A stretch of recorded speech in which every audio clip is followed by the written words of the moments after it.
There's no place to escape to. This is the last podcast. On the left. That's when the cannibalism started. Laugh, you fucking pigs!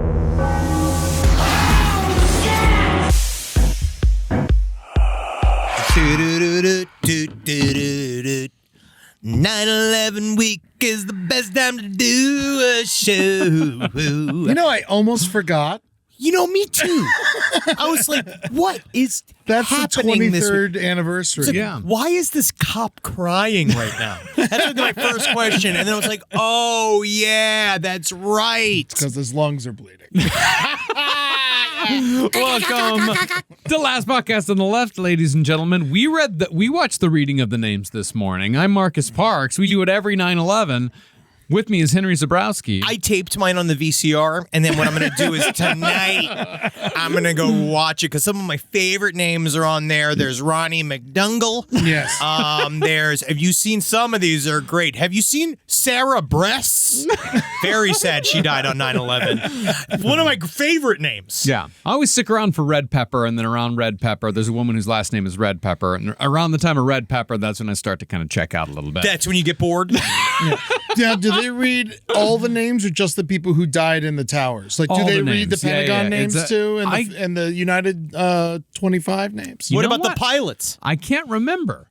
I And think so it we're was not even naming the Al Qaeda guys that are even the reason for the season? You're going to tell me of all of the names that are not on that list, those guys aren't there? They did die. You know?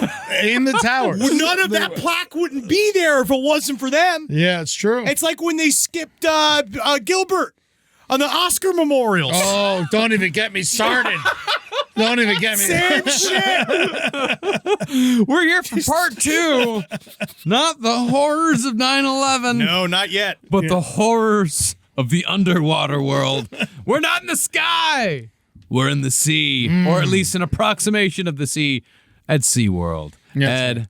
bring us back into it. Ah, yes, it was lovely. You know, it was a great response. You know, it felt really good. A lot of messages. A couple people who worked for SeaWorld reached out to me. Yeah, they're trying to cover their fucking fins. There was, I will say, one of them was like, "It's great over here," you know, and then what are you talking about? We love it. Everybody loves it. But yeah, no, it was thank you everyone who sent me the lovely messages. I really appreciate it. It's been interesting. You did some detective work this week. Well, this was a week that I started with orcas, killer whales. I did a little bit of research into one of the deaths that we'll talk about today, the Alexis Martinez death. But it is kind of interesting where I slid right into the world of man-eating tigers. Yeah. Have you done any reading about man-eating tigers? Yeah, dude, it's fucking nuts. We really need to do even a more extensive series on man-eating tigers. This is great. I feel like I'm inspiring you. Yes, and for those of you that don't know, so this is all throughout. It's some Asian countries, but a lot of it's in India. And what you're seeing is, so a man-eating tiger is by definition, is a tiger that has shifted its entire diet to eating only humans and hunting systematically only humans. Yeah. And so it's happened time and time again. Like there was one that like they're all like, I guess, what was that one movie with Val Kilmer? The Ghost of the Darkness, but that's lions. Yes, and that's that's lions, Africa. and so it's not the same. But there's stuff like the Champawat tiger. This one tiger killed at least 200 people. I love these alone. stories. Yeah, this one.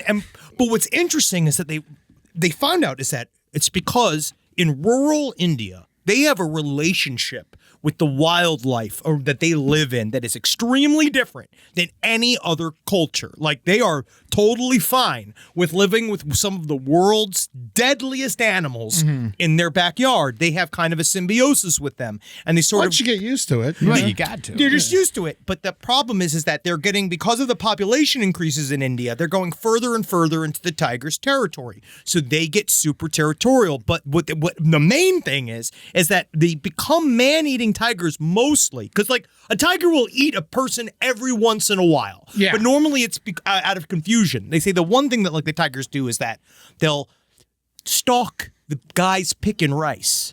Right, as they go down, as they like, why crouch is that down. baby ox on two legs? Yes, but what the thing is that apparently tigers, they get real close as they're under in the grass. You don't right? even know they're there. No, but then when they stand up, when humans stand up, tigers become disinterested because largely they are afraid of human beings. They Yeah. don't want to be anywhere near humans. Because humans have killed millions of them. Millions of Yeah, them. And yeah, we're dangerous monkeys. we're dangerous, highly dangerous. But when tigers get injured, and they don't get fixed, they said what happened with the Champawat tiger, and first of all, as they realized that, is that she had a upper and lower canine teeth on the right side of the mouth were completely broken. The upper one in half, the lower one was right down to the bone. And when they realized, it's like, oh, tigers that normally switch to full man-eating have hurt themselves in a way that they can no longer go after their own prey. So now they are going after the highly defenseless pink monkeys that we are, and they realize they could do it one by one. But then they start to learn. Tigers are so good at hunting, they start to recognize when a man is armed or not armed. They start to recognize whether or not he's alone or not, because they only go after single humans. Because that's the thing, they're opportunity hunters, and they come at you with surprise. It's crazy. And I ain't trying to fight more than one person. No, I ain't either. I am. Yeah. Man, but what I've been getting into is I know everyone's watching Chimp Crazy right now, but I mean, I started watching that, man. but it's amazing. Also- all this new Travis the Chimp footage that I've wild. never seen before. Crazy. Yeah, Travis the Chimp, of course, was brutal. the chimp that, ripped the woman's face off and almost killed her. Chewed her hands off. Yeah, chewed her hands up because, man, that's what they do. That's what the chimps do. They go for the face, and they go dick. for the hands. Anything that you can attack them with, they remove. Yeah, Yes. they bite. But the saddest one was when it showed that Travis, after he got shot multiple times by the cop, and then he ran back to his enclosure, and you just sort of see his hand that's slowly gripping the weird little dungeon prison that he's been left in. It's extremely sad. Yeah. But can I just say, we'll get back to this, but with Chimp Crazy, what do we have to do to make sure Amber doesn't become Tanya? She's What do too we have to frugal do? to have chips. We have to make sure that she doesn't become Tanya. But you know what's interesting with the man-eating tigers is that not only is there's the issue with handling them is they try to find the man-eating tiger alone, isolate the man-eating tiger, but it's very difficult to do. It's because you have to find out there's a difference between if a tiger eats a human accidentally versus has been only eating humans, and they have to figure out how to prove that. So largely what all these people say is we kill the offending tiger and then we leave the other tigers alone. We're trying to keep them from mass killing all of the tigers, which they at this point have yet to do. But this next issue is that their environmentalists wonder, they protest every single time they kill a tiger, whether or not it's man-eating tiger or not, because they're like, we need every tiger that we can get. So that's interesting. But number 3, the worst seems to be the side effects, of course, with the deadliest animal of all, humankind. Because sometimes man-eating tiger goes berserk. Nobody knows what to do. This tiger seems to kind of they don't know how to handle it. So there's people within the town have to debate. Do we kill it or not? Do we go after it or not? Blah, blah, blah. Turns into an angry mob. All of a sudden, the town is in flames. They literally mobs of men getting drunk and mass sexual assaults, mass fires. Jesus. It's bad. It's crazy. It's bad. I don't know why that happens over tigers. Tiger riots. Yeah, it's tiger riots. But that's my research project. Thank you for that. Actually, it's good. It's a good palate cleanser. Isn't it? All right, so I'm going to take you to November 1983, Iceland. Before Tilikum killed 3 people in captivity, he was a chill-ass orca, eating fish, and he loved playing with his family. I mean, we haven't talked to him. What? Tilikum. Yeah, but So we don't know how much he loved being with his family. well, we knew that he cried when they stole him from them. How about that? I'll get to it in a second. Some big tears. One day, while frolicking in the waters off of Please try to pronounce this. Barefoot or Order, I'm going to look at it. You know what? Just for the I know sake of, I know how to pronounce it. can you do it? Yeah, Berafjordr. Yes. So one I mean, day, that's the best that I can do. But yeah, one day, while frolicking in the waters off of, Berafjordr. his family was rounded up by thugs and he was kidnapped from his home. whale napped. Yes. Calf napped, I guess. The way this happened to Tilikum was the hunters trap the entire pod of orcas in a net, and then they pick out the smallest of the orcas, pull them out of the water with a sling, which this time was Tilikum. Sure. Tilikum was then lifted into a boat, placed in a tub a little larger than his body, half filled with seawater. The rest of his family are released because they're too large to get on the boat. They want to get the calves. It's an easier transport. This is extremely traumatizing for not only Tilikum, but his entire pod. I did see some writings talking about the emotional sensitivity of orcas and whales, and it's like they are extremely smart. Oh, yeah. Like they are like they straight up cry. They have emotions. Yeah. And they have connections. They make intellectual connections. Remember we said biggest brain of all the animals. Yeah. Biggest cock. 8 feet. Tilikum was on the boat, and he could hear the screams of his family for hours as they chased the boat away. His mother, of course, chased the longest. She followed for miles until she was too tired to continue. Jesus Christ, Eddie. Before this point, Tilikum, this is, like you said, this is like how a Charles Manson got started. is. Yeah, literally. It's soup, man. You're fucking souping it up here. Before this point, Tilikum had never been more chum. than Yeah, this is the jump. The serial killer chum. Before this, Tilikum had never been more than a few feet from his mother. Orcas have incredible hearing, and the silence of not hearing his mother anymore was for sure deafening. Eddie, does this help? Eddie, it's me. It's your mother. I need money. Yeah. You remember? Side note, when orcas are bred in captivity, the calf is taken from the mother. The mother calls and clicks for months in search for her lost calf. As time goes by, the calls get louder because she's trying to send calls miles away. But of course, they are not heard miles away because she's in a tank. I imagine Tilikum's mother did the same thing off of Iceland. All Tilikum could hear all Tilikum could hear on the boat was the crassness of sailors and the ship's engine. You always so curious out of them going like, I come in her ass, all right, and then I flipped her around, and it was meat pie. Maybe we should take turns fucking the whale. Yeah. I say we put it to a vote. Who's fucking the whale? I say we let the whale go. Get him! He was then moved from the ship to a flatbed truck, driven to a concrete structure in a shed. In this tiny shed are 2 other female orcas. Well, this is like the beginning of a fucking whale porn. If you want to look at it that way, sure. These Orca is a child. Yeah, he's less than 2. Come on. Yeah. But in orca years, that's when they're That would make him 4. These orcas start to scream at him in a language he does not understand. They are confused by him and hate him because they were also recently kidnapped from their respective pods. He's bigger than both of them and takes up a lot of room in the shed that is already too small for the 2 of them. He spends a year in his cell. One day he's removed and put in the back of a truck, driven to an airport, put into a cargo plane, and flown over to Victoria, British Columbia in Canada to an amusement park named Sealand of the Pacific. Ugh. This was thousands of miles from Iceland. Obviously, this concept was lost on him. Yeah, he doesn't know maps. Yeah. It's like the Charlie Manson, institutionalized, fucked up in the fucking system, and then put amongst the people. You expect me to get better in here? Wait till you get to the point where he draws a swastika on his forehead.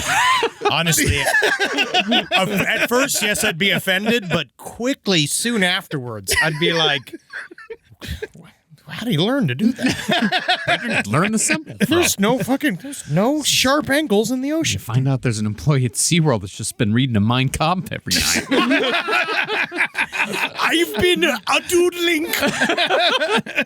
The fish are delicious. So he was placed in a containment area that's in the ocean, surrounded by nets and docks. It wasn't like an actual like pool or anything, but it was netted off.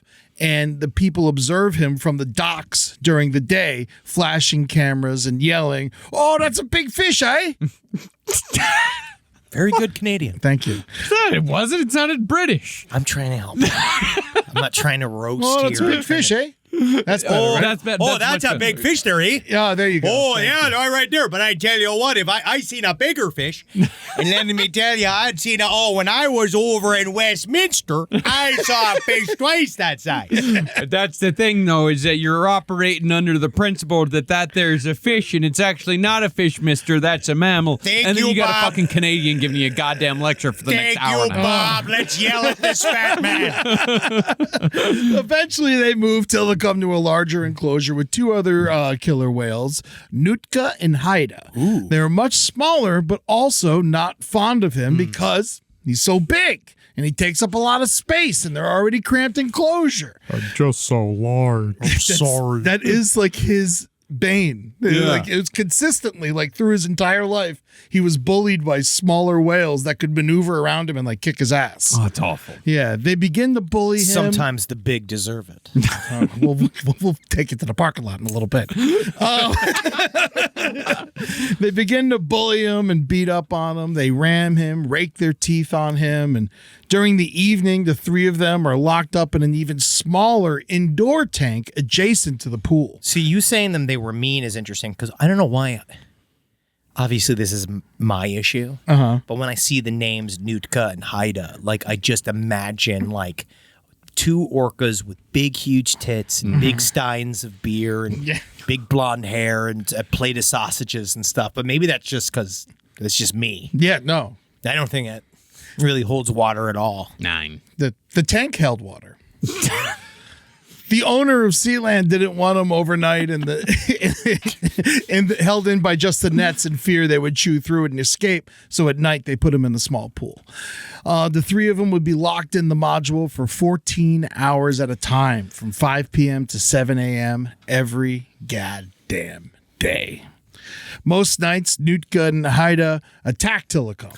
If he didn't get lacerated from their teeth, it would be the metal walls of the tank. Dude, this is Panzram. This is not Charles Manson. Totally Panzram. This is Panzram. There was hardly enough room for the orcas to turn around in the tanks. One night, Nootka attacked Tilikum so intensely that she hurt herself when she rammed her head into him. She bounced her body off of the side of the tank and started bleeding out of her blowhole. My God. Tilikum obviously became depressed. His dorsal fin slouched over, and he was constantly covered in open wounds. And during the day, he was forced to perform for dead fish. He very much would prefer to hunt and catch his own fish like he did in the wild. Of course. My God. If he refused to go into his nighttime enclosure with the other prisoner whales that beat him up, the humans would withhold food from him. In fact, they would often withhold food from him regardless to ensure that he would do tricks for the little food that they gave him. I always think that so many people like to check big people. Oh, I mean, my like they like dude, to kind of do. my whole childhood. Oh, yes. And I'd have to fight all the goddamn time because I was the biggest guy around. but there's something about this where it's like this idea. Humans are very interesting. This idea that you look at this 3,000-pound killing machine. 12,000. You know what I mean? And you're looking at this big thing, and your mind is, I can handle that thing. Just like Yeah. the first thing you thought, being like, yeah, let's figure that out. Yeah.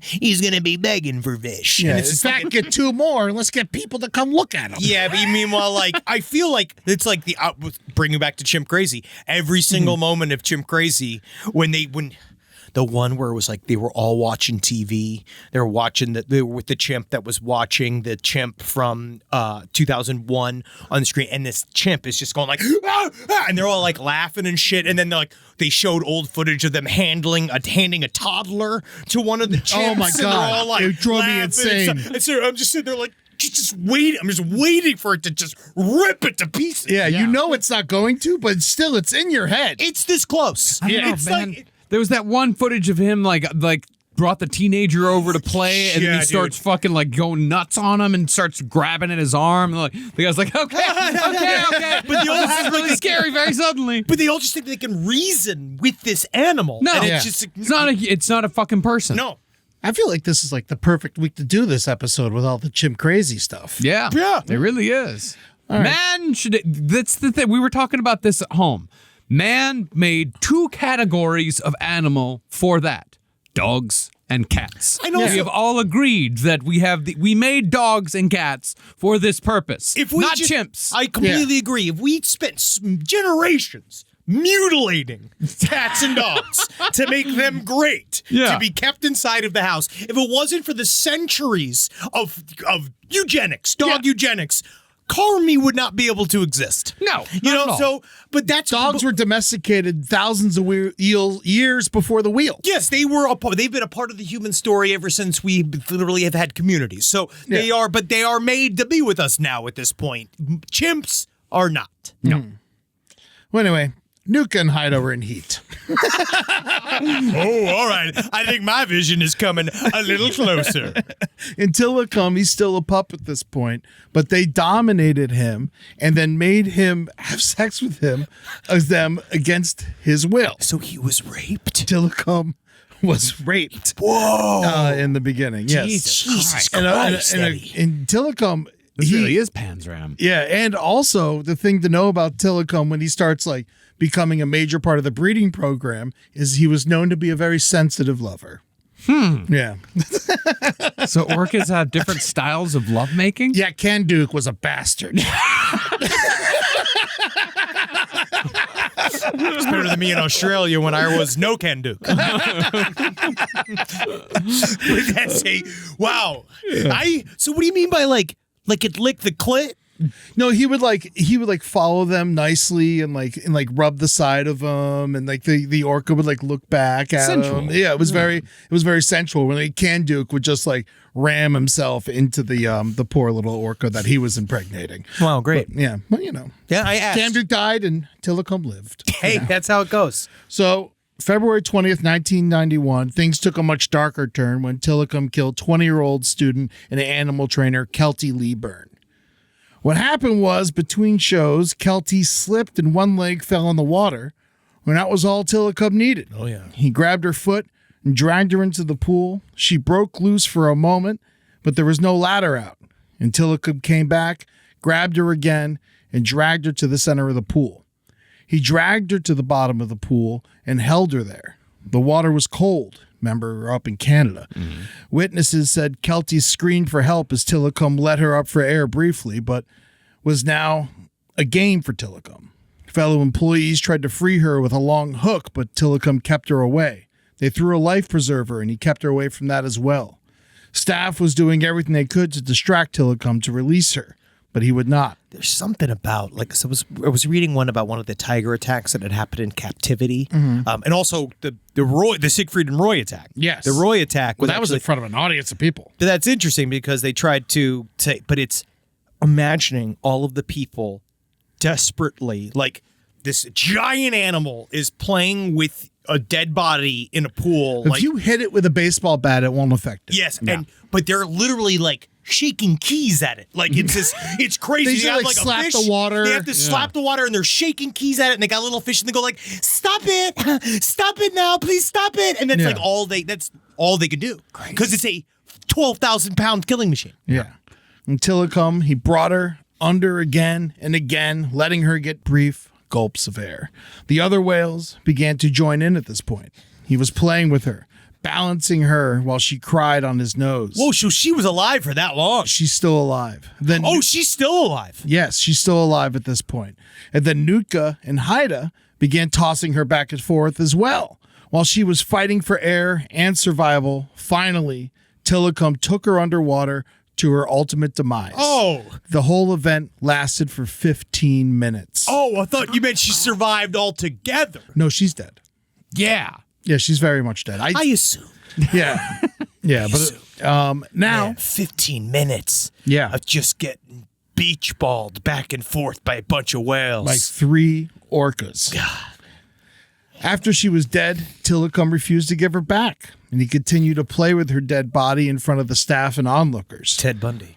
Finally, they were able to retrieve her body with a weighted net.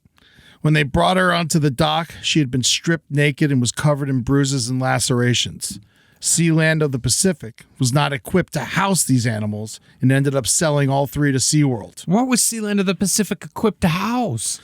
Penguins. Seals. Yeah. Yeah, you know. It was basically like on the water. Yeah. And it was just like docks and shit, and they had nets, and it was very simple place. So it's like the sea equivalent of like a roadside zoo. Kind of. It seemed like it. Yeah. And they were trying to, but at least they knew enough to get rid of the whales after this. Okay.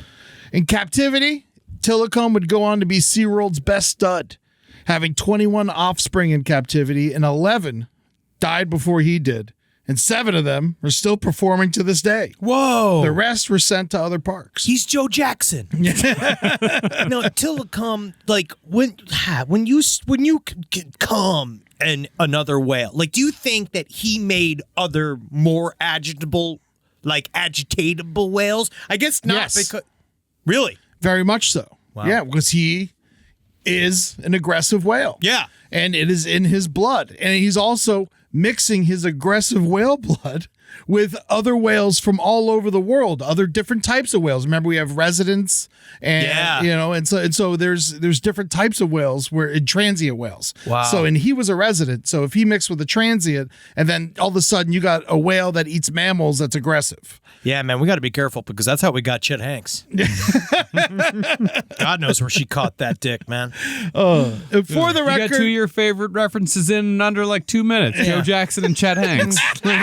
That's my dream blunt rotation. Joe Jackson, Chet Hanks, Bobby Bonilla. Baba Bonilla, Yeah. JoJo Siwa, and L. Ron Hubbard. yeah, man, that's your crew. That's my fucking group. That's my boys. And what's his name? The little guy? Chris Chan. No. And Tuchuki. Tuchuki. Yeah. Tuchuki. But Tuchuki's going to be my employee.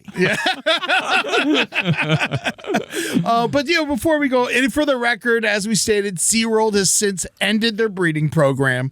And once these whales pass or become too old to perform, they have pledged to end their orca shows entirely. So after this last batch. They're not doing it ever again. All right. And also, it's important to note that the trainers no longer get in the water with the orcas, and that has happened since 2012. Well, yeah, it sounds like that's the majority of the main issues here. Yes, yeah. So now the orca show is like there's a trainer on the side, and they do tricks, and it's more of like a presentation, and they teach you about orcas. Good. Yeah, which is better for sure. One thing we haven't really talked about much yet, and that's the trainers.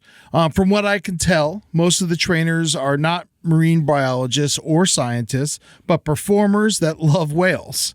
A lot got into the job because it seemed like the coolest job in the world. It does. Especially back in the 80s and 90s. Oh, yeah, of course. It I seemed thought awesome. I was enamored by it, Oh, personally. yeah. It was like nothing. I remember going to see one of these shows in SeaWorld, and it's just like, it's hot babes and it's cool guys. Yeah, and they're like surfing on the whales and Yeah, shit. it was It's awesome. fucking awesome. Yeah, but it's the same people that are like also working at like the Beetlejuice stage show. Now Yes. we know this. Yeah, At the time, I used to think, well, there must be whale experts. Yeah.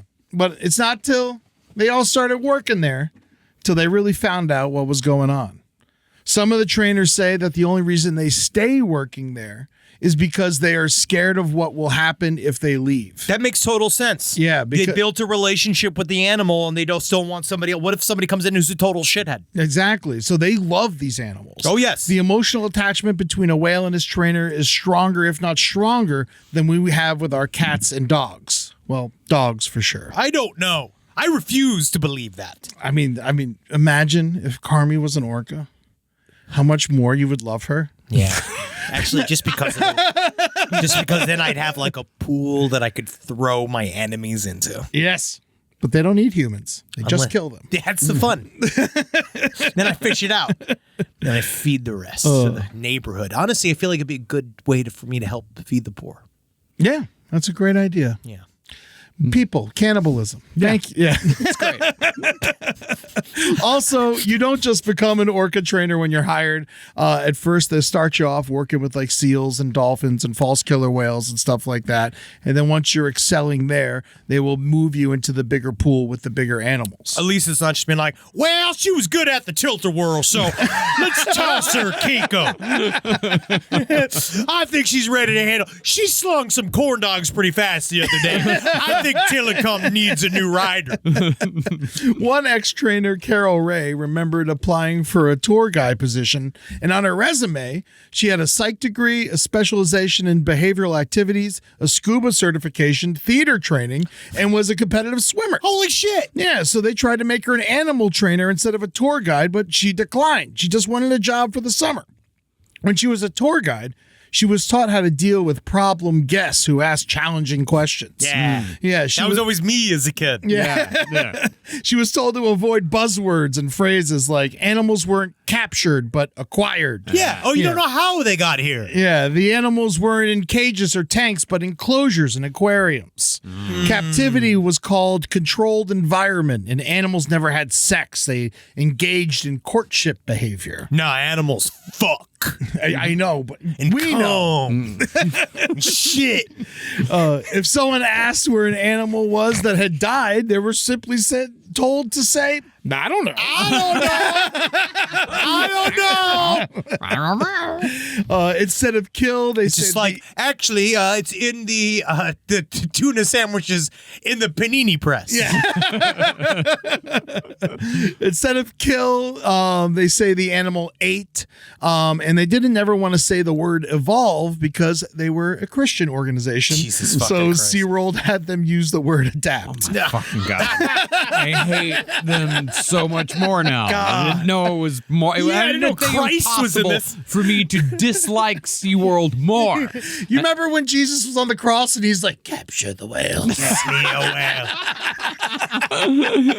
Hello, Jesus Christ, and say upon the disciples, go out into the seas and bring back all of the greatest fish and put on shows for the people. Jesus, yeah. Jesus sounds good to me, Tommy. Got a bit of a question. What's a whale? But do you not remember the parable of Jonah? Honestly, no. I know that was in the OG book. on top of the water and I looked down. None of this shit's been written yet, dude. None of this shit's even been drafted yet, man. I believe Jonah and the Whale was Old Testament. But I think Old Testament, did they have the Old Testament during Jesus' time? Yeah. I mean, it was mostly talks and stories, I think at the time that it was just the Testament. Yeah. Well, eventually SeaWorld convinced Carol to take a trainer position because they had to move some of their regulars to Texas. And then they started her with the dolphins and the belugas and the false killer whales, and she was soon promoted to Shamu Stadium. She got a whole new batch of glossary terms once she moved there. The first thing she was told was to tell people was the orcas only ate restaurant quality fish. Nothing but the best fish. Absolutely excellent fish. Top quality. You would get it anywhere at the sushi stop. You gotta love this fish. The best fish. Everybody knows it. They're all talking about They're all it. talking about it. Meanwhile, when the fish arrived in boxes, they had not for human consumption stamped on the side of it. But that was just cause that restaurant quality fish was for the whale. Just to make sure the humans didn't steal it. It said in really small words at the very bottom, jealous. So Shamus, they eat over 200 pounds of fish a day at SeaWorld. This includes smelt, herring, mackerel, salmon as a treat, and other fish. And this is much like Joe Biden, where there's multiple of them, right? Some are taller, some are shorter. That's the how you know they're earlings different. are different. Yeah. Yeah, they've never disclosed how much they spend on the fish, but it may be less than you think because they charge tourists money to buy fish from them to feed to dolphins and stingrays and orcas. Yeah. So it's a pretty good business model. Yeah, I was at this place at this guy was at this Gator Reserve, which is probably they also probably had to change their name for at some point when I was in St. Augustine. Yeah. And it was really fun, but there was like an area where you go and the gators are obviously like way overfed. Yeah. Yeah. So that because they're 5 feet from you, so I'm pretty certain they just feed them and feed them and feed them and feed them. But a part of it was that you could go and you put a quarter in, and you get a handful of alligator feed, and then you just fucking. Was it just pellets? It was just pellets, but it's just like you're just watching countless children just literally pelt an alligator's side of its head by throwing feed, just throwing feed, and they're like, feed the gator again, feed it again, Troy Joseph, and it's just like, just going like, just throwing feed at its face, and it's bouncing off of this ancient killing machine, just like, and they're just kind of chomping it all up, and they're just so swollen and fat. Dude, when I was a kid, my parents took me on vacation to Pigeon Forge, and there was this one T-shirt shop that had on the sign outside, it said, "See and feed 5 live bears," and I was like, I want to go there. That's where I need to go. So I go, and I bought like a cup of sliced up apples, and then you're just on the second story, like walking on a catwalk above 5 bears that are just sleeping on concrete below you, and you just throw the apples at the bears, and they like slowly walk over and eat it all sadly and shit. And you're like, awesome. Yeah, I will say I went to Pigeon Forge last year, and it was no longer there. Okay, good. Yes, Good. Now those bears working in the restaurant. That's right. Paint them black and white. Put them in a pool. Our extensive collection of these new marine bears. They're orcas. They're not drowning. They're drowning. Well, one of the things that never sat well with Carol Ray was the injury of San Diego trainer John Sillick. That was in November of 1987. You've probably seen footage of this. If you've seen Blackfish, they show it to you. He was riding an orca named Nootka. Another orca named Nootka? This was Nootka too. I believe it was Nootka's daughter, I believe, which probably was Tilikum's daughter as well. Yeah. Because he got hard. He got hard. So yes. he got hard. So man. And Under so our Kamala presidency, that baby would be aborted. Yeah. Not in Texas. John. Don't fucking point at me. I haven't lived in that goddamn state in over 20 years. We know you're still running it. So John was riding the orca, and it was during a show, and Orky 2 leaped out of the water and crashed on top of him, pinning him between the 2 whales. It didn't look that bad on the footage, but when you think about it, Orky 2 weighed 12,000 pounds. Yeah. And so John Sillick fractured his pelvis, his femur, ribs, along with other injuries, leaving him permanently disabled, and as far as I could tell, is in a wheelchair for life. Some people say wheelchair for life. I say I'm in a wheelchair for the fun of it. But have you ever met anybody who's broken their pelvis? No. There was a girl in high school that was a cheerleader, and it was one of those where she was thrown up, and they caught her wrong. And it snapped her fucking pelvis. And it just looks like the worst possible injury ever. Yeah. Yeah, it's real bad. Oh. Because you have to be entirely, like, stabilized. Yeah, no, you're in a body cast. Oh, yeah. Yeah. And she was very pretty, and she was so sweet, but she had to like come in her body cast to school, and it was just like, it was hard because she was the girl in the body cast for the rest of the girls. So it was just her just like sitting in class, just all like, it was very hard for her. Yeah, I'm sure she's doing great. That'd been very, very difficult. Yes. Well, you know what SeaWorld said about the whole thing? Trainer error, which would become a pattern for them whenever there was an incident. And when Carol inquired for further details with others, the only response consistently was it was trainer error.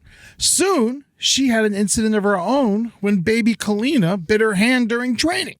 So after 2 years, Carol Ray left the job. I could see that they are putting it on the trainers, and it's interesting because they don't want to put it on the whales, because then someone would have to come do something about the whales. Exactly, and the whales are their big money maker. That's where the money's It's the coming from. logo. Yeah. You know, it's fucking, they need these things there. Incidents like hers and John's were not the only ones, of course. There was an incident with Tamari Tollison in July of 2002 in San Diego. Tamari was doing dry work with the 2 whales, Orchid and Splash. She was building up a relationship with them, something that she and others had done many times before. During this, one of the orcas grabbed her foot and pulled her into the pool. Both is all on camera. This was filmed by guests. Both Orchid and Splash began to play with her, tossing her back and forth while pulling her underwater, all while she screamed for help whenever she came up for air. Another trainer, Robin Sheet, made a very intelligent, split-second decision that most likely saved Tamarie's life. He knew that Orchid and Splash were juveniles, so he opened the gate to an adjacent pool, which allowed the more dominant female orca, Kasaka, into their pool. Orchid and Splash let Tamarie go, and she was able to escape with her life, but not fully intact.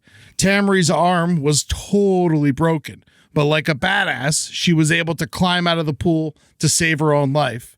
Here is a picture of Tamarie's arm. Oh, yo, it's spaghetti. Yeah. Oh, that's not good, man. That sucks. She swam with that fucking thing. Yeah, I mean, man. I feel You like gotta- that's one of those. Oh, that's that shock thing where you don't feel the pain at all. It's No. just like, I got to get away from these gigantic fucking killing machines. Yeah, I feel like you'd see me burst out of the water like the Human Torch. And then you see this fucking asshole offering his hand to pull her out. Like, Sorry.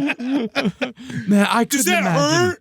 Couldn't imagine get killed by something with a cute name like Splash. yes, it's ridiculous. It's very hard, you know. It's like, and you know, it's when you talk about these, you know, Can-Do and Corky, you know, the cute names of these stories make it extremely more chilling. It really does. So Orchid was 13 years I wish old. they called him Porky though. Yeah, Because you know what it is? You know what's one of the most chilling sounds in the world? Is that it's like who did it great was with Jordan Peele with Nope, where that sound of the emergencies happened, the audience is freaking out, right? You're watching people run from the stands, but then the silence of the room when you sort of see the aftermath of the dead body floating in the water with the orca, but you still hear a world of wonder. Like you hear like all of the SeaWorld music playing as you're watching an orca nose a fucking Thank you for coming armless to corpse. Dine with Shamu. Yeah, there's been many video games based on like BioShock Infinite and all based on that exact principle. Sound, yeah. So Orchid the whale, the one that pulled her in the water, we think it could have been Orchid or it could have been Splash, was 13 years old when the incident took place, and some say was the most intelligent whale at the park. She was also a deeply traumatized individual. I understand that orcas are not humans and vice versa, but Orca was born smack dab in the middle of a Shamu show in front of an audience of thousands. It does feel like it shouldn't register with the whale, right? It shouldn't register with the whale, but it's such an embarrassing, weird thing. Yeah. But also, there's a part of me that's like, because I'm addicted to the concept of showbiz, being like, that's vaudeville, baby. Yeah. Yeah, that's incredible. Barn a star. Yeah. Yeah, but no, this whale, like this orca, the first thing that it experiences when it comes up from the water is a bunch of fucking monkeys screaming at it. Thousands of people. Yep. Yeah. Yeah, so Orchid's parents were Orky 2 and Can-Do. 3 days after she was born, her father, Orky 2, passed away from pneumonia in an adjacent tank. Ammonia. Yes, usually it's pneumonia. And then 11 months later, she watched her mother, Can-Do, get in a fight with Corky 2. So there's Orky 2, there's Orchid, Orky 2, and Corky 2. Yes, that's right. And obviously, there's also Corky and Orky. I mean, there has to be. Yeah, so Corky 2 rammed Can-Do until she bled to death in front of Orchid. Orchid, obviously, now very traumatized orphan before the age of 1. She was then raised by humans instead of orcas, and her only friend was Splash, the other orca in the incident. Eileen Warnos. This is what we're seeing. I actually feel like that the trauma could be, you know, obviously tell me if I'm wrong, sidestoriesLPOTL@gmail.com. I know you love to do that, but I have a idea. If it's so intelligent, it actually, I imagine it would experience more trauma. Yeah, of course it would. Yeah. And her best friend, Splash, he was suffered from epilepsy and once had a seizure so bad that Orchid got underneath him and brought him to the surface and saved his life. Whoa, cute. During the incident, Splash hit his head on the gate and injured his jaw. SeaWorld then decided to remove all the teeth on his lower jaw, and he was never able to fully close his mouth again. Oh, yeah, this is not good. Again, very bad serial killer whale chum. Yeah. SeaWorld denied that Orchid was an aggressive whale. Years later, her animal profile leaked, and she had 12 aggressive incidents over as many years.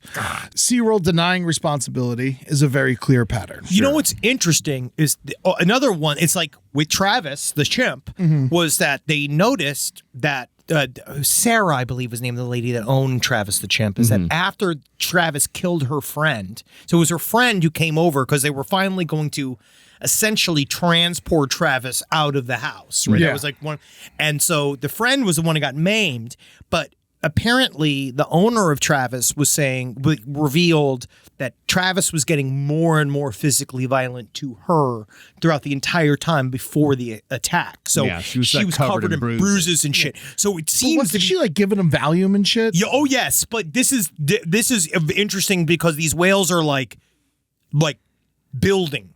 It's like the aggression builds inside of them. But the weird thing they said about this about both chimps that were killed after attacking humans is that after the attack they both had these very confused looks on their faces, like, what happened? Yeah, why did I do what I do? Yeah, why did I just do that? Yeah, they don't know. They're No. having it's a fucking moment of rage. They're not supposed to be there anymore. Yeah. So the only death, no, I said there was 4 deaths and Tilikum killed 3. The only death of a trainer by an orca that did not take place at SeaWorld was the death of Alexis Martinez by the orca Quito. This unfortunate incident took place during a training session on Christmas Eve 2009 at Loro Parque in the Canary Islands. This is the one that I had you look up a little bit about. Yeah, this is the story. Like, this dude, again, loved whales. He was like- a great trainer. He was He'd a been great training trainer. for 14 years. He was a trainer. Yes, and he was at the Laurel Parque. It was like out in the middle of the park is the world's largest indoor penguin exhibition. Oh, very which is nice. cute, and the largest shark tunnel in Europe. And it's one of the only 2 parks in Europe to house orcas. But I still feel like, why do I always feel like a European water park is it's got to be kind of not great? Yeah. Oh, Yeah, because I think you imagine it being in Eastern Europe. yeah. Yeah. Yeah. Yeah, I imagine it's just like Hungary. concrete squares. And it's been like, welcome to Prokerskors. Where it's like, you will beg to see the monkey. You will cry and suck to see the puffin. Like, I could see it being like very intense and very sad in there. So Martinez was working maneuvers with Quito, and he'd done these a million times before, but he decided to improvise a little. And Quito rammed Martinez and then brought him to the bottom of the pool where Alexis laid motionless. So the way it happened is that he had been acting weird. Quito Yeah. had been acting weird the entire show, right? They were doing this thing. It was a training It session. was like a training session. He'd been acting strangely. And so the thing that happened is, I guess, like part of what they do is like in between, like as they're trying to figure out what to do, they're like floating on top of the water. And they said the first thing that was weird was that Quito came around and positioned himself between where the ladder and Alexis Martinez. So Yeah. they were trying to sort of like do, and then all of a sudden it like flipped. Like it was getting really aggressive, and it just flipped and used its nose, just pushed him all the way down to the bottom of the water. Yeah. Right? Literally, and in that push, crushed him against the bottom of the, like literally just crushed him against the pool, came back up for air, went back down, crushed him again, and then came back up. Yeah, man. Quito retrieved Martinez from the bottom of the pool and brought his unconscious body back to the surface, where everyone then tried to help perform CPR to no avail. And that was what happened. Laurel Parquet called it an unfortunate accident. Said he drowned. But after the autopsy, it was revealed that Alexis did not drown, but suffered a very violent death, according to the coroner and Henry. Oh yeah, his whole chest was crushed. Yes, he had multiple abrasions, a lacerated liver, badly damaged internal organs, a collapse of both lungs, fractures of his ribs and sternum, and puncture wounds consistent with the teeth of killer whales. He was smooshed. Yeah. That would be the term, which you very rarely see in true crime. It sounds like a car accident. Yeah. Like a really bad car accident. It's about the size of a car. But the only other smoosh we've ever covered was in the Salem witch trials. with the is true. weights, with the trouble. More weight. And interesting. Yeah. Pressed to death. Oh, good. I can't wait for the movie. I find it interesting is that the Canadian Islands Ministry of Labor. Canary Islands. The Canary, I'm sorry, Canadian you're right, I Islands. heard it wrong. The Canary Islands Ministry of Labor and Immigration, they basically said, well, working with orcas, that's inherently risky activity, and you're asking for it. Like, essentially, they said the only way to prevent orcas killing humans in captivity is to stop having orcas either in captivity or stop having humans interact with orcas in captivity. You know what? They're right. They're not wrong.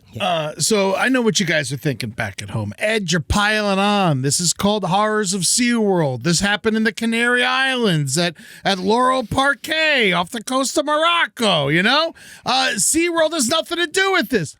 But the man leading the training exercise was Brian Rokeach, who was actually a trainer from SeaWorld San Diego on loan to teach them how to train the orcas. And Quito was one of 4 orcas on loan from SeaWorld. So Quito, in fact, had a list of incidents involving trainers back in SeaWorld in America. I find this, it's like priests. It's like they're moving them around. Like, it is, I do also find it interesting that the ones that go on to actually kill people have a track record of hurting trainers over and over again. Yeah, They're traumatized. Yeah. Yeah, man, it's crazy. They hide the fucking incident. Because they don't want to talk, because I feel like that's really the giant glaring red flag, which is it's not a one. They also can't say it's a one-off incident. Yeah. They can't say, oh, we freaked out. Like Roy, Siegfried and Roy, when he got attacked by the tiger, he was trying to say the way he tried to keep the what was it? I think it was like Monte Carlo. I forget the name of the dog. I was thinking the tiger. I don't remember its name. But when he was dragged off stage, Rug? Yeah. when he was dragged off stage, it's like his name was like Monteclair. Montecore. Yeah, Montecore. Yeah, Montecore. Yeah. And so he got dragged across the stage, and Roy tried to explain it as he's like, the problem is that during the attack, Roy had a stroke, and so he was trying to say, I had a stroke. The cat was trying to save me, and everyone's like, no, no, he wasn't. They're all like, because he smacked the tiger in the face. That was what happened. He smacked him in the face after he did something wrong, and then the tiger grabbed him by the neck. I never knew this. It was on Roy's birthday. It was on his birthday. 59th birthday. Damn. And they'll never say they kissed. Siegfried and Roy. They died pretty close to each other. Yes, they did. Because he died of COVID in the end, Roy. That's what got him in the end. The biggest tiger of all. It's from China. So, of course, with Alex Martinez's death, SeaWorld denied any responsibility. This was still before the 4th and most famous victim, Dawn Brancheau, and she would be the 3rd and final victim of Tilikum. Now, Dawn was not like the other trainers at SeaWorld. Oh, yeah? She wanted to be a Shamu performer since she was a child and stopped at nothing to achieve that goal. A lot of people considered her one of the best, if not the best, SeaWorld orca trainer there was. Damn. She was even featured on their billboards alongside Tilikum. If you were at SeaWorld Orlando or even picked up a brochure, you probably saw her and Tilikum together. Now, February 24th, 2010 was the last day of Dawn Brancheau's life. It's like a spouse killing it's like a husband killing a wife. Yeah, it really is. They were truly in love with each other. Yeah. Yeah. She had just finished a successful Dine with Shamu lunchtime show when the attack happened. She was in the middle of a relationship session with Tilikum when he decided to end theirs. What's a relationship session? What does that mean? I mean, just basically like a date? You know, just like kind of like putting your arms up and he puts his arms up and it's just like, you're just kind of like hanging out with it. And like making sure. And people kind of watch, like the VIP people kind of watch you do it and stuff like that. Yeah, it's like the show bond. after the show kind of. But yeah, they are forming a bond and they are in constant contact with these whales. Yeah. They're hanging out with them the entire time they're at work. And they're playing with them at all times. You know, that's the thing is like the orcas are very active, even though they're in a tiny prison. Yeah. And so, but they are. They better be. Yes. Well, they have to be if they're going to perform. Yeah. Yeah. And it'd be smart enough to, not kill everybody. I mean, you put me in a solitary confinement cell, I'm going to be pretty active in there. Yeah, you're going running back and forth, much like in Chimp Crazy. Yeah. And do you know that after this incident, they put Tilikum in solitary confinement for a year? In a small pool, not much bigger than his body. Tilikum grabbed her by the arm or ponytail, depending on who you talk to. SeaWorld claims that she was dragged in the pool by her ponytail, and it was her fault because she had a ponytail, and it seemed appealing to Tilikum, even though that's how she wore her hair on most days. There's footage from a guest just seconds before the attack, almost if Tilikum was waiting for the camera to be turned off. They call it the millennial pause. Guest Suzanne Connell witnessed the attack and screamed, "He took her down! He took her down!" Because below in the tanks, they have like giant windows where you can go look underneath. Whoa. There was a viewing window where 30 guests were eagerly waiting for a photo opportunity with Tilikum. You would sit there and Tilikum would show up behind you and like nod its head and you get a picture and shit like that. Whoa, the best fucking picture ever, dude. That'd be fucking metal as hell. When Tilikum arrived, he had Don Brancheau in his mouth. Whoa. Tilikum then rammed her head at the bottom of the pool, dragged her body, and then held her there until she briefly broke free. Guests watched this. Several guests saw her surface and try to get to the edge, but Tilikum came back for more. This is serious. Again, it's like if a serial killer was doing kills on live stream. Yeah. At this point, more than 24 SeaWorld employees tried to come to her aid, putting out a net, others slapping the water with their hands It's going and paddles. Yeah. Come here. That's literally all they can do. They go, stop. Yeah, they were doing whatever they could to get the fucking thing's attention. Because they can't all go, they don't have the big knives on giant poles like they do in Japan or in Iceland, where they would just start stabbing it to death in front. Because that would also, I wonder what that would do if that's how they handled it. I imagine it would immediately kill her. Yeah. Instead of waiting a long time. Tilikum's most dangerous game was not going to end yet. He circled the pool with Dawn in his mouth. He drove her to the bottom again, and her body again drifted to the top. She was no longer moving. He then circled around and rammed her for a third time at full speed. He held her body captive for over half an hour. Eventually, the staff were able to lure him into a medical pool and cover him with a net. Dawn's body still in his mouth. Confused and angry, he shook her like a dog with its toy. 10 more minutes passed before they finally got her body out of his mouth. After they retrieved her body, her arm was detached and still in his mouth, and her ponytail had been scalped from her head and was floating in another pool. Jesus Christ, dude. What do you think? Is there any sort of wondering like what goes through their heads during a moment like that? Is it just because they are giant wild animals and they flip out and you're just... It's also a game. It's it's boredom. a game. Like if they play, they could do that sort of ram games. Is that what they do with other orcas? It seems like they didn't know that they were doing it. Yeah. So it does seem like. And then afterwards, it knew. Yeah. And it was depressed. Whoa. Yeah. Jeffrey Dahmer. They tried to bring Dawn back to life, but the event was too violent and she passed away there next to the tank. You may remember the famous image on the news of her body with a blanket over her and Tilikum in his tank next to her crying, possibly not sure what he had done. Yeah, I mean, the only way you would know if he had actually purposely done it if he was posing like hard style next to her body. Everything changed after that. Obviously, such a public, violent death of one of the best trainers in front of a small crowd of people got OSHA's attention. Oh, yeah. Yeah, the Occupational Safety and Health Administration. Yeah. They sued SeaWorld in defense of the trainers and Dawn, but as we know, the Shamu shows continue to this day. That wasn't even Tilikum's final show. Holy shit. He kept performing for 6 years along his grandson. Holy shit, now it's R. Kelly.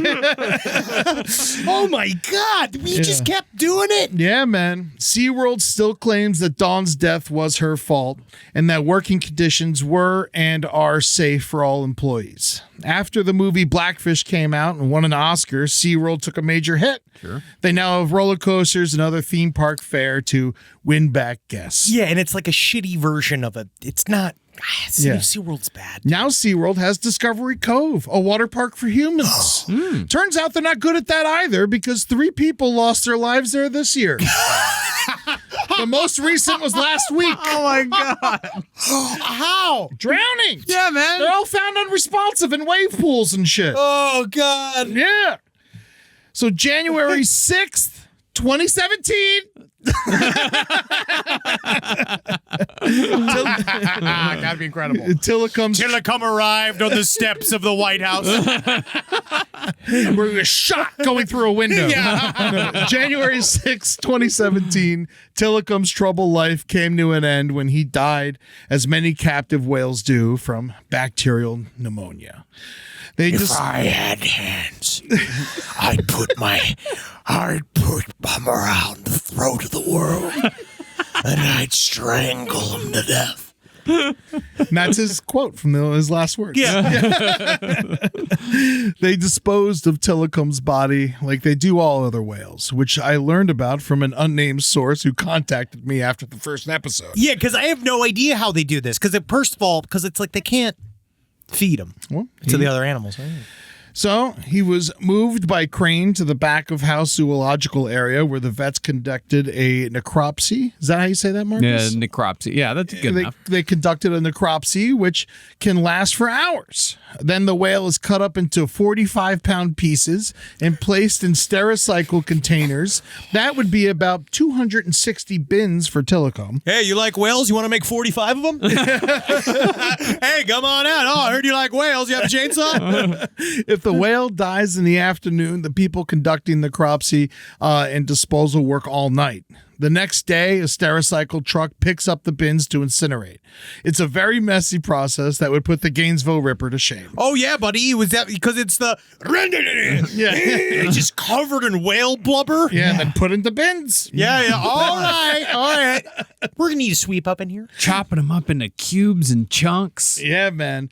And then she said that sometimes she would show up to work in the morning and see that the fridge was full of like bins and like, oh, something big died last night. You know, like can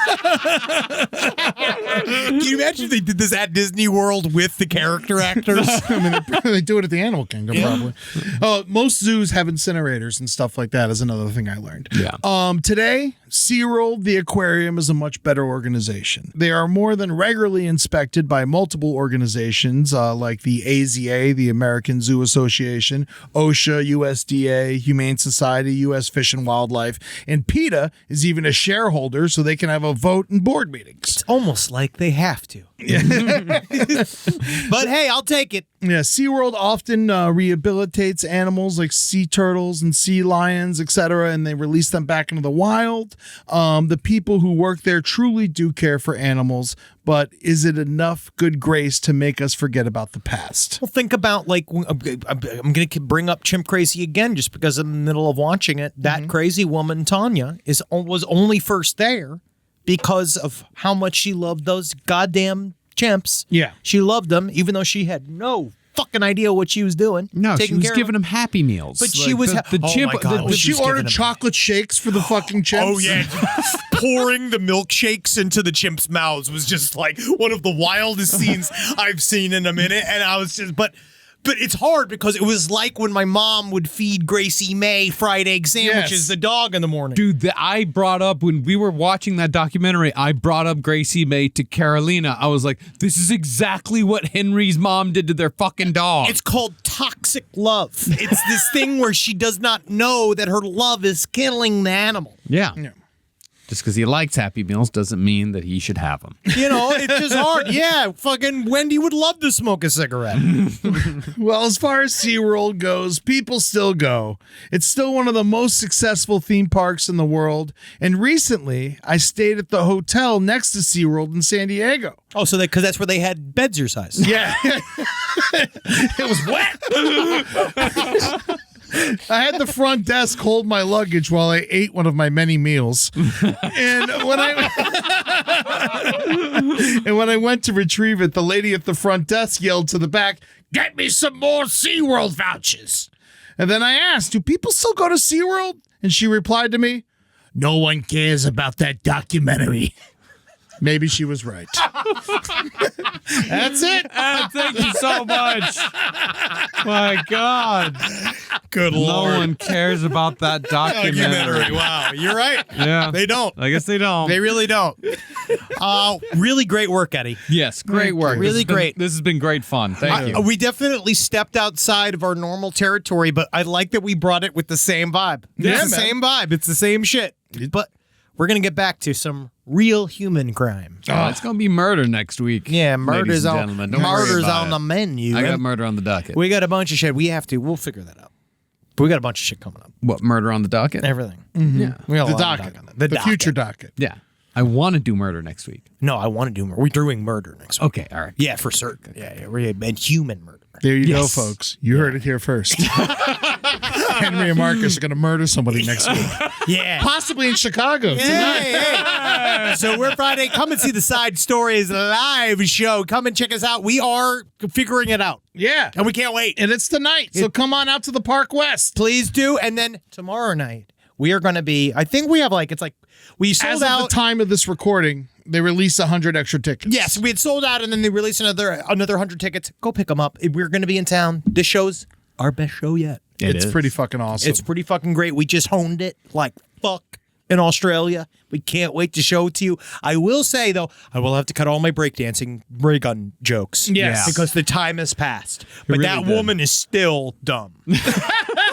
Man, it really was just the perfect time for us to be in Australia. When Yeah. I have never experienced, it was cheap, but every single time I did the because it was only for Australia. It was They like, were so happy. They were so happy because it was great because they had ray gun. They also had the only Olympian to get arrested for buying cocaine. yes, and then the succulent Chinese meal man died While we were there. While we were in Melbourne. Brisbane. Yeah. Or Yeah. Brisbane. Yeah, Brisbane. in Brisbane. So hey, that's the kind of stuff we bring everywhere we go. So I don't know.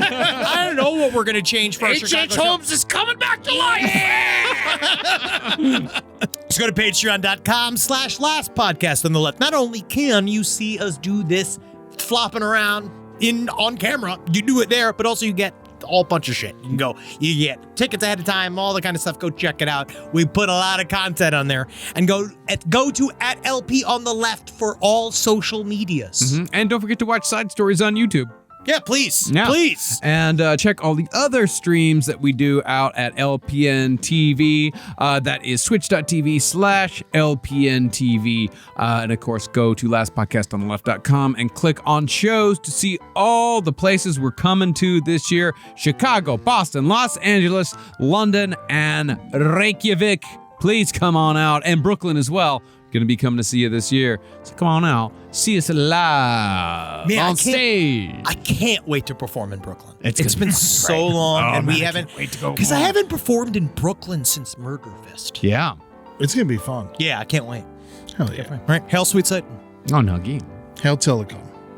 Why? Yeah. No, not Tilikum. I can hail whoever I want. There's plenty of whales that were traumatized and didn't kill their trainers. Whale Tilikum. Whale rhymes with hail. He's allowed. He wrote the script.